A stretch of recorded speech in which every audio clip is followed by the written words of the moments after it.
ঘূর্ণিঝড় রেমালের প্রভাব ভোলায় যা ছিল তা হচ্ছে সকাল থেকে গুড়ি গুড়ি বৃষ্টি এবং সাথে বজ্র হাওয়া চলছিল।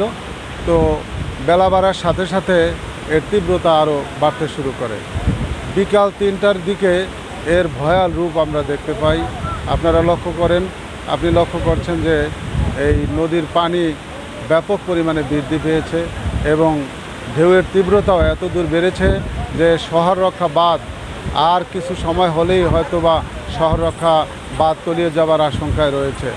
ইতিমধ্যেই দুর্গম চরাঞ্চলগুলো তলিয়ে গেছে এবং জেলা প্রশাসন আরিফুজ্জামান আমাকে যেটি জানিয়েছেন যে তারা ইতিমধ্যেই তাদের যে উদ্ধারকারী টিম, কোস্টগার্ড, সিপিবি, পুলিশ এবং রেড ক্রিসেন্টের সদস্যরা ইতিমধ্যে দুর্গত মানুষের কাছে পৌঁছে গেছেন এবং তারা এ পর্যন্ত 30,000 মানুষকে তারা নিরাপদ দূরত্বে সরিয়ে এনেছেন এবং এছাড়া মেডিকেল টিম সহ অন্যান্য সাপোর্টগুলো তারা রেখেছেন।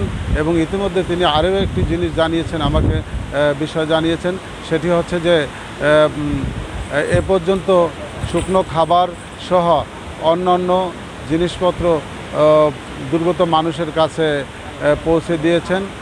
এই ছিল ভোলা থেকে সর্বশেষ আমার সংবাদ। M Siddiqullah, ATN Bangla, Tulatuli park.